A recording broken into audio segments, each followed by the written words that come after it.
Salutations and welcome, horse racing fans, to a very special edition of the Win Play Show. I am your host, Matthew DeSantis, and I am joined by my father for this special Thanksgiving episode, Blaine DeSantis.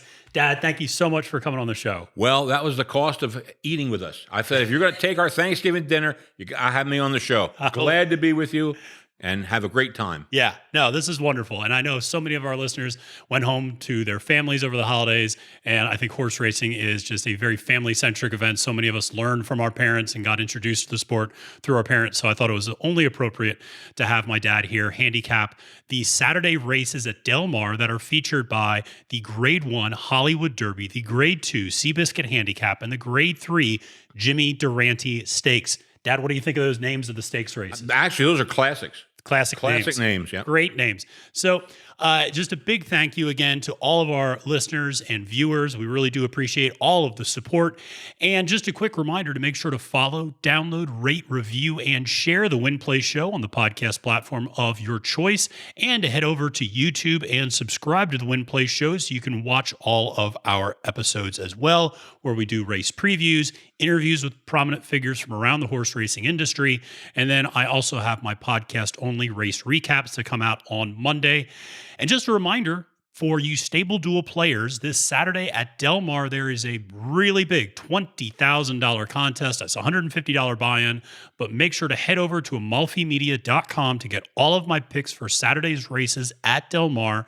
And I have those stable duel prices next to all of my picks, so it can help you build a winning stable, hopefully, so you can win the big $20,000 prize. So that's a lot of fun. And I got a brand new stable duel player right here next to me, too. Pretty good stuff. Love those free games. Exactly. Going for the big bucks. Hey, if you spent your life betting $2 show tickets, that's the game to be then. There you go.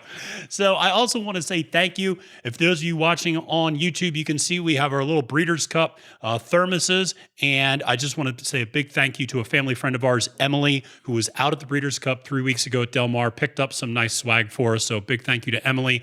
Her uncle actually owns Oviatt Class, which is, I will just say, a horse I liked before I knew her uncle owned the horse, and I like him even more now. And so, again, a big thank you to Emily for that. Finally, make sure to interact with me on Twitter at the handle @FailedToMenace, or on YouTube, and let me know how you think the races are going to play out this Saturday at Del Mar.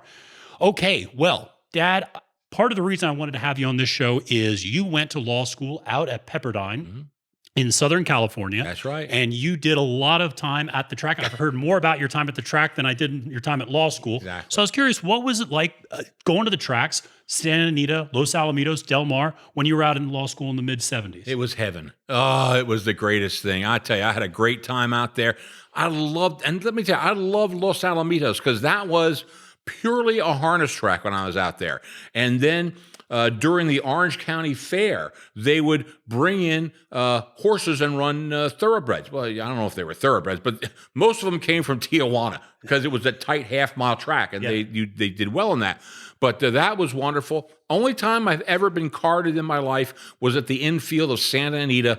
I was 21 years old. I wanted a beer. I've been having that there at Santa Anita for 3 years. Never got carded. They get carded the last time I go there, and that ended it. From then on, go somewhere else.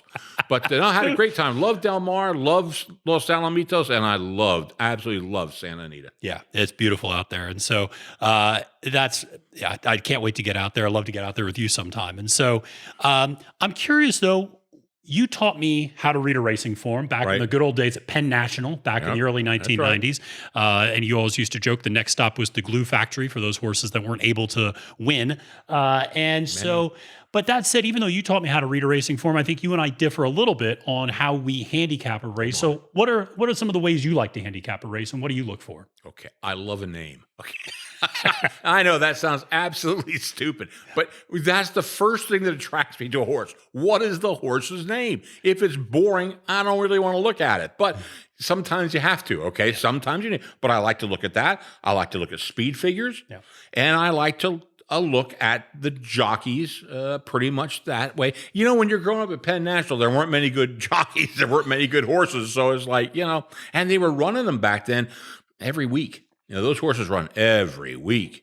Yeah. And then they go out and plow the back 40. But I mean, it's a tough life to be those tracks. But those are sort of some of the things I like to look at. And you sort of get a feel with the jockeys. Yeah. You sort of get more than the trainers. I think the jockeys are more important. Interesting. Back when I started. Yeah. But yeah.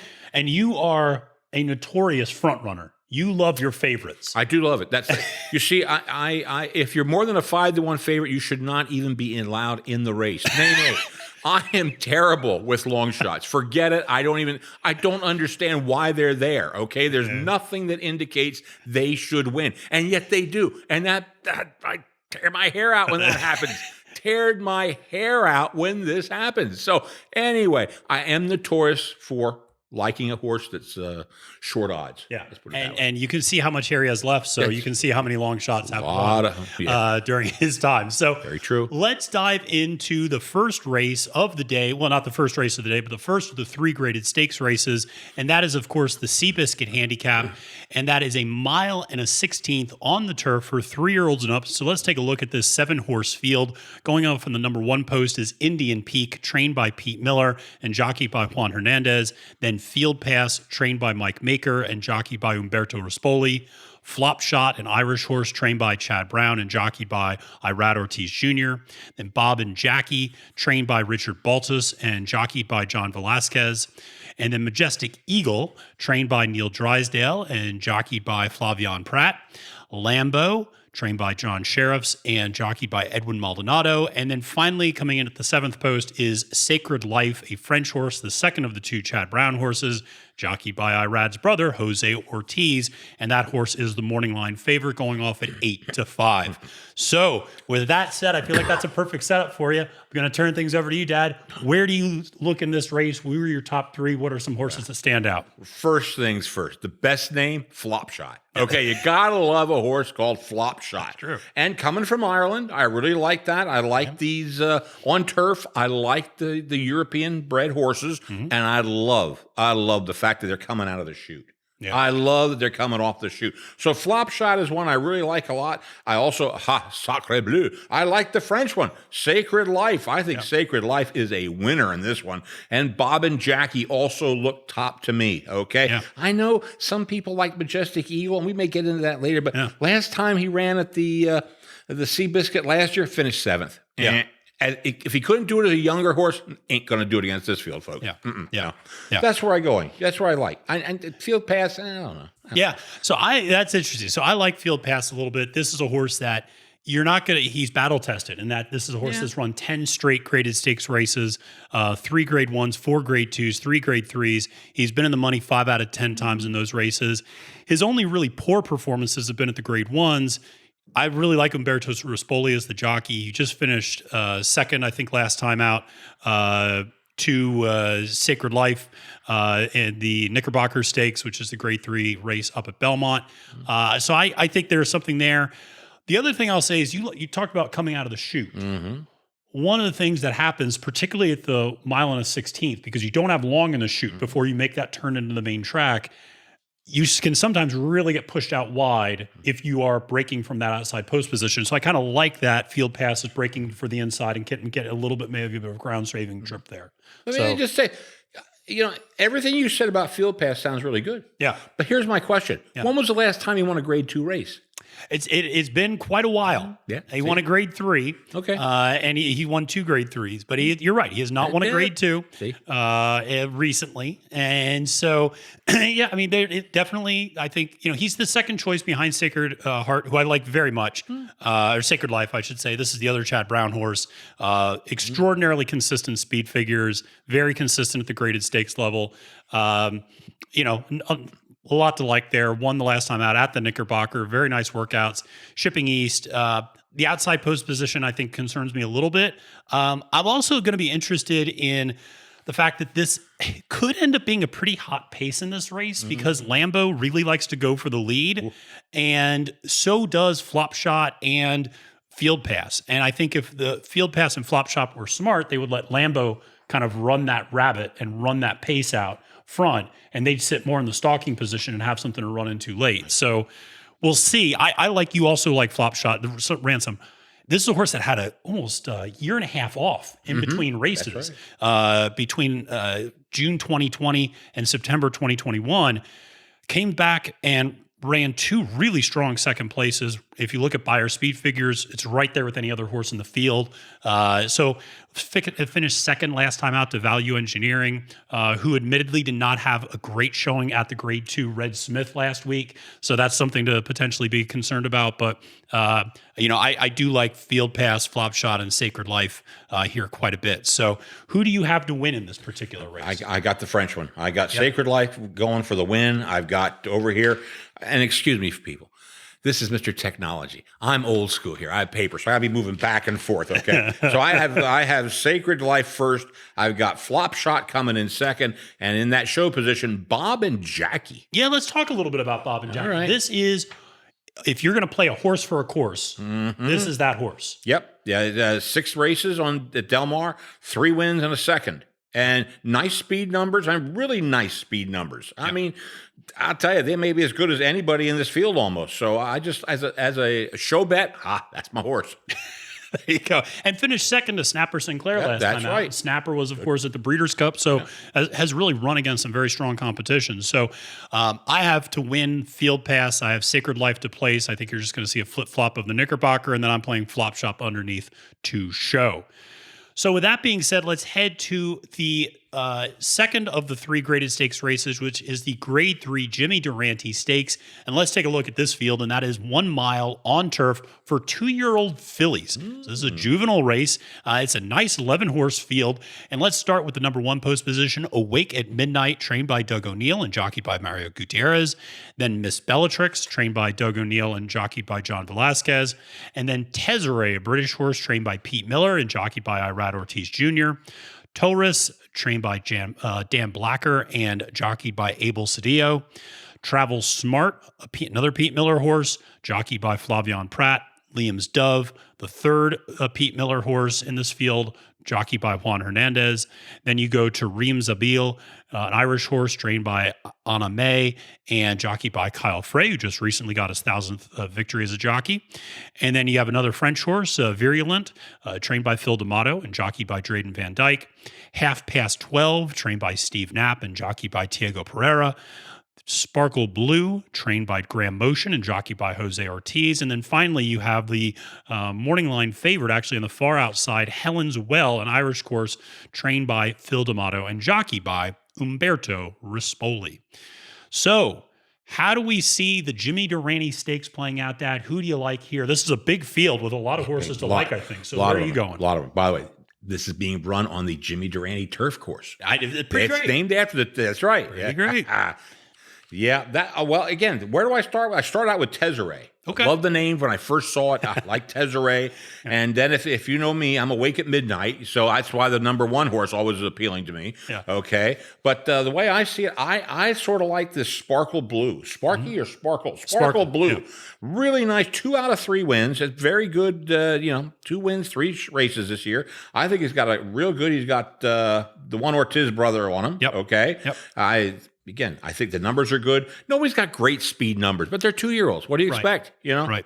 He's been going up 54, 63, 70. Every time I see a little bit of a better. As for Flop Shot, pretty highly raced for a 2-year-old. Flop Shot's already, that's No the last wonder race. Yeah, exactly. He's a 3-year-old. See what I mean? I gotta keep the you on problem. the toes. That's why, folks, that's old school here. Okay.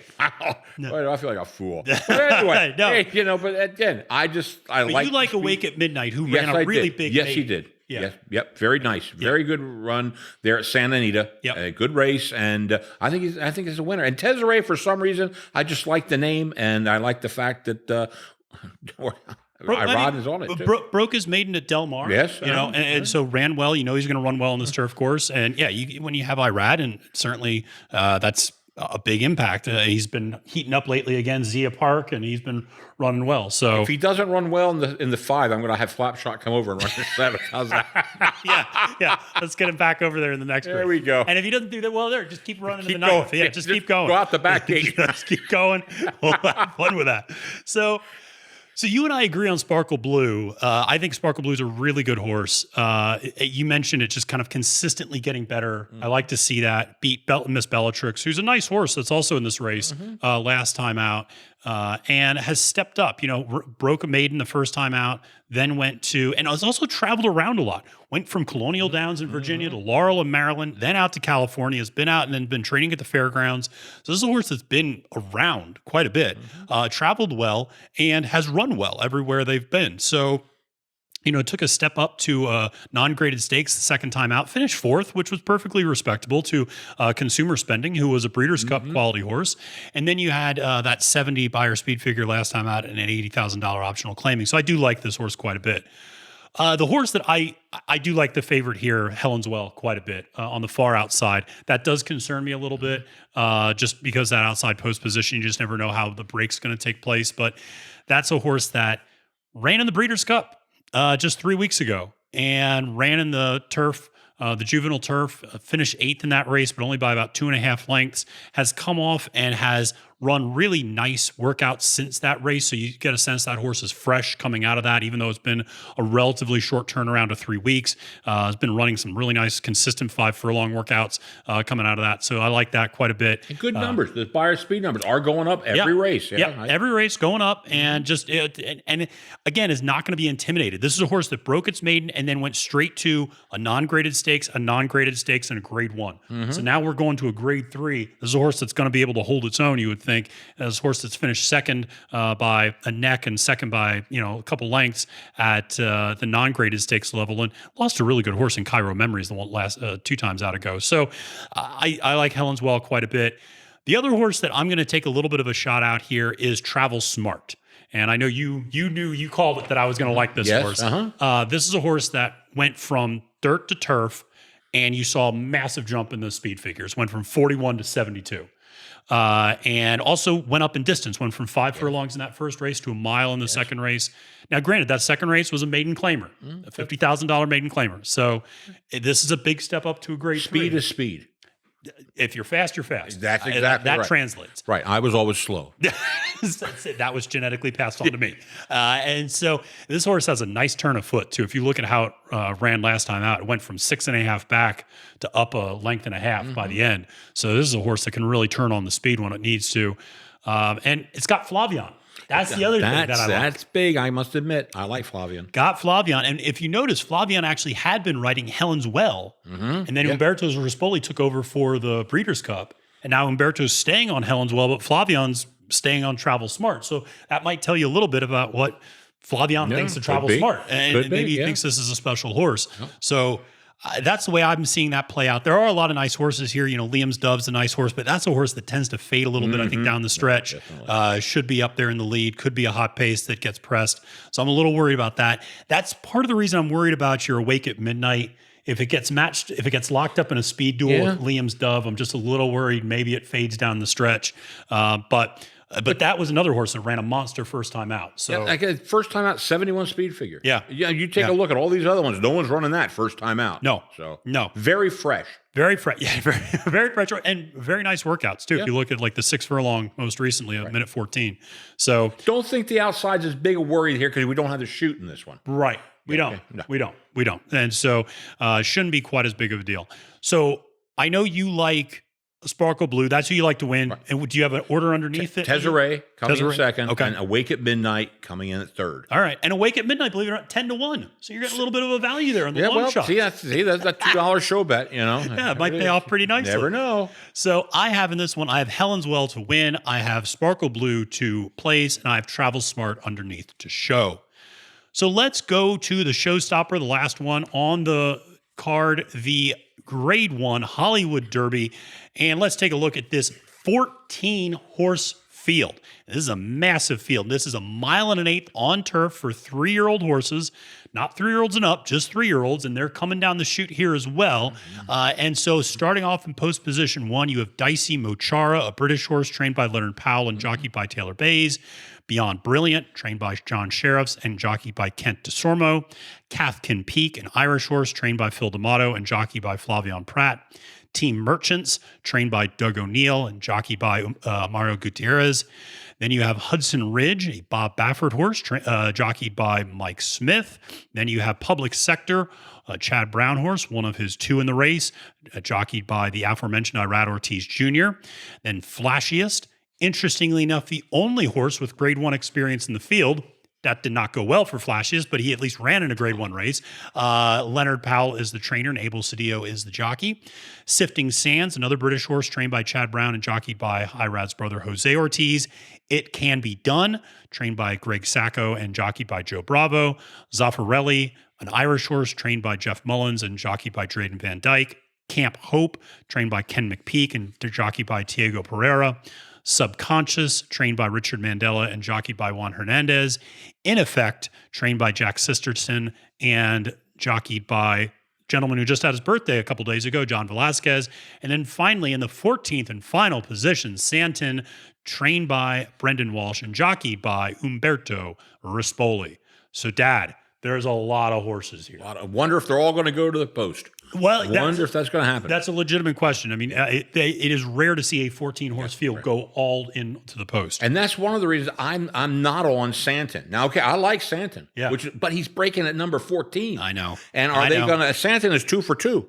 But I don't know if that far out, if they're going to run him. And even if they do, he's got a heck of a job just to get inside. Yeah. You know?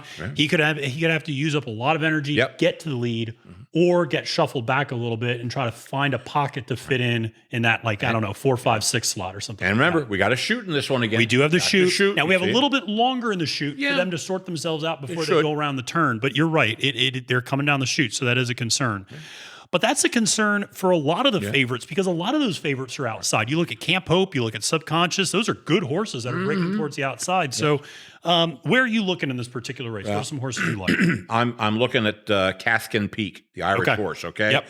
Like that horse. Got my boy Flavian on it, who was really hot, then cooled off a little bit. Unimpressed with him at the Breeders' Cup. Wasn't his fault the horses weren't that good. Well, they were great horses, but they're not the top horses, okay? Yeah. But, he's starting to come back again. I like Flavian. I like him a lot.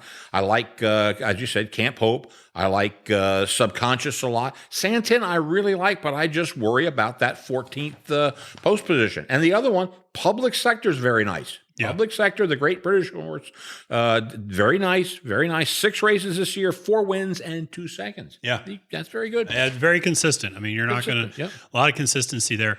Caskin Peak, a nice horse, has had some nice finishes. Hasn't won since 2020, but has shown stronger and stronger speed figures. You mentioned Flavian being aboard. He's also gotten better the last 3 times out, so he's certainly trending in the right direction. You like to see that from a horse. Camp Hope worries me a little bit. This is an extremely fast horse. That said, won on yielding turf last time out, won on good turf 2 races ago. He's going to have firm turf at Del Mar. It's not going to be sloppy like it was at Keeneland. No, that's true. And so I'm just a little worried. Maybe does this horse like a softer turf? Does this horse like a little give? I don't know. He hasn't run out west. You look at his like Keeneland, down at Kentucky Downs, Saratoga, Churchill Downs. Never run out there. So I'm going to take a flyer with this thing. But you're right. But you said speed is speed, and Camp Hope's got speed. There's no doubt about it there. Yep. And seems to hold it. That's the other thing. If you take a look, he holds it throughout the race. Yes.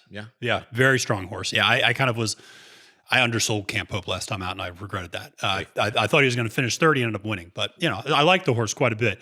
So my top 3, we don't have a lot of overlap here, actually. Okay. So I really like, you mentioned, I like Public Sector a lot. Yes. You mentioned it, won 4 out of the last 5, 6 for 6 hitting the board this year. So just an incredibly strong horse. Comes from off the pace, kind of makes one big move. I also like that he has been slowly moved up in distance. If you look, it goes a mile and a 16th, mile and an 1/8. So, I mean, Chad Brown is definitely running this horse the right way in terms of easing him up in distance and has been doing great every time out there. So I like that quite a bit from Public Sector. I am going to take a little bit of a swing with Santin. I understand that. I like this horse a lot. This is 2 for 2, and just this horse has speed. This is also a Godolphin horse. Godolphin has been on a tear this year. Yep, they have. And so Brendan Walsh's barn, the trainer, has been particularly strong, had a great Keeneland meet this fall. So Brendan's definitely heating up. And I like Umberto Rispoli, who's a great turf jockey out there at Del Mar. And so, Umberto's got that great reputation out on the West Coast as being probably the top turf jockey, maybe behind Flavian. But so I really like Santine there. And then I'm going to take a little bit of a swing with the horse Beyond Brilliant. And this is a horse that finished third behind Cathkin Peak and Subconscious last time out. But its only second time ever on turf. And this horse basically went from running, kind of a pretty low level race on turf to immediately running a grade 3. And it was respectable, finished a close third place. And so to go from an $80,000 optional claiming, to a grade 2 actually, grade 2, yeah. And really took a step up, finished a very competitive third, was driving. And so I think there's a chance this horse just keeps getting better. You look at the workouts, this horse worked out great last week, 59 seconds in a 5 furlong workout, 48.2 the week before that, and the 4 furlongs. This is a horse that I think is just kind of hitting its stride, quite frankly, and maybe has found his preferred turf and preferred surface. So, like I said, I'm going to take a little bit of a swing with Beyond Brilliant. I think that's an interesting horse. But I can't see a problem with that. Yeah. No, that's good. Glad you're not going to have... No. Hopefully I get dinner tonight. I haven't upset you too much. No. Like you have some cake tonight, too. Okay, that's good. Okay. A horse I'll very quickly mention, Zaffarelli. That's a horse I want to like more because it does have increasing speed figures. Yes. But Zaffarelli just, finished 6th the last 2 times out at the grade 2. And now we're stepping up to a grade 1, and it's finished behind a lot of horses in this field. Finished behind Subconscious, Cathkin Peak, Hudson Ridge, Beyond Brilliant. So this is a horse that, flashiest, has finished behind some of those horses before. And it does show improving speed figures. So if you believe in kind of projections and maybe extrapolation to the next race, maybe there's something there. It's also been working out well. I just don't think I'm willing to take that chance with Zaffarelli. But last time it won was last year. Yeah, last year. And that was in the Unibet Nursery Handicap Stakes. He won that. Yeah, okay. over in Britain. Yeah, Kempkin. Yep. Yeah. So, this is one of those fields that could go with 14 horses. This could go a lot of different ways. Wide open. But ultimately, you like who to win? Cathkin Peak to win. Okay. Who do you like underneath? Coming in at Subconscious number 2. Yep. And there it is, Camp Hope at number 3. All right. What's the odds on Camp Hope? What are the opening odds on 5 to 1, actually. 5 to 1. See, okay, he just makes it in there. He just makes it. Makes it in the cut. Yep, that's right. Yeah, this would be a 5-horse field, according to you. Shouldn't be much more. Or a 4-horse Maybe field, 6. actually. Maybe 6. Okay. So for me, I have to win. I have public sector. To place, I have Beyond Brilliant. And to show, I'm going to take a little bit of a swing with Santin. So that is it for the day. Dad, thank you so very much for joining me, and I really appreciate it. Hey, this is great talking horses. Glad I could help a little bit with you, and you help me, and we get through this whole thing together. Yeah. It's been a lot of fun, my son. Yeah. Thank you so very much for having me. Absolutely. And you know something? If they had a 10th race, Flop Shot might still have to run in that 10th race. Have to Just run. keep running. That's correct. That's correct. So, like I said, thank you so much. And for all of you out there, I hope you enjoyed this preview for the graded stakes races at Del Mar on Saturday. And most importantly, I hope everybody out there had a wonderful and safe Thanksgiving holiday. So from our family to yours, a belated happy Thanksgiving. We really do hope everybody had a great time. Now, remember, I will be back on Monday with a race recap of all the action taking place the big Churchill Downs race at the Clark. This guy likes Maxfield. I like Midnight Bourbon. We're going to have a little bit of a duke it out tomorrow on Friday when we watch this race. I don't think so. And I'm also going to recap the races at Aqueduct, the Cumley and Geoponte Stakes, as well as everything that we just talked about at Del Mar. So we also have some racing previews coming up for next week. I'm going to be joined by Tom from Tom and Tom Racing to talk about the races at Aqueduct. A lot of big graded stakes races there next week. And then finally, just a reminder to download, rate, review, and share the Win Play Show on the podcast platform of your choice, and subscribe to the Win Play Show channel on YouTube. In addition to following me on Twitter at the handle @Failed to Menace for all the great horse racing content you need to get you ready for the 2022 season. Well, until next time, friends, I'm Matthew DeSantis, signing off for my father, Blaine DeSantis, wishing you a great and prosperous day at the races and reminding you that it's now post time.